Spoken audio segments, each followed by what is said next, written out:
Since nakabalik ka dito at nakakain ka sa Diwata Paris Overload, ano pong masasabi mo?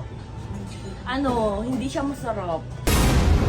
Madam Rosmar, since nakabalik ka dito at nakakain ka sa Diwata Paris Overload, ano pong masasabi mo? Hindi siya masarap. Sobrang sarap!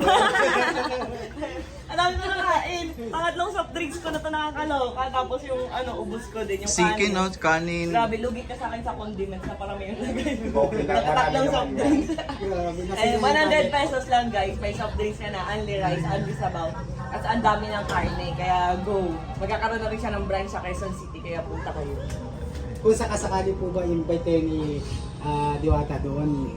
Siyempre naman kasi in-invite ko rin siya, ninang siya ni Talia sa akin niya. Ayun.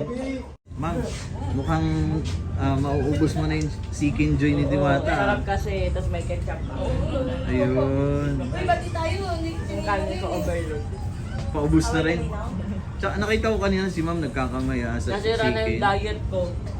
Ganun pala, napakasimple lang pala ng buhay ni ma'am. Kasi nababasa kasi namin sa social media ma'am. Kasi di ba kahit papano talagang milyonarya. Pero ayan o, kita nyo naman, napakasimple. Oo. Pero sa likod pala nun, hindi naman pala totoo. Tsaka napaka-down to earth. Oo.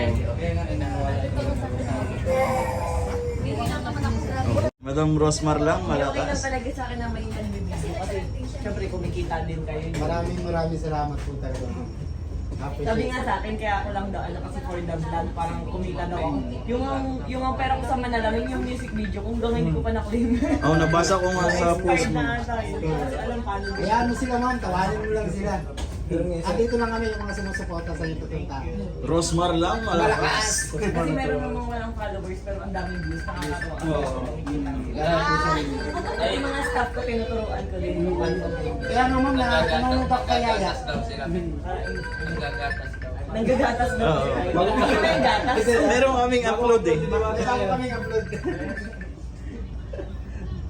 Ang sana si Alvin Cutie. Oh, yung nasa libre. Ito yung sobrang manggagatas. Number 1 Ito na, lumaki na eh. Number 1. Batang Alaska to eh. Lumaki na si Alvin Cutie. Bash na bash ka, no? Oo. Pero inayaan ko na lang. Yan mo lalo kang sisikat, lalo kang mag-trend.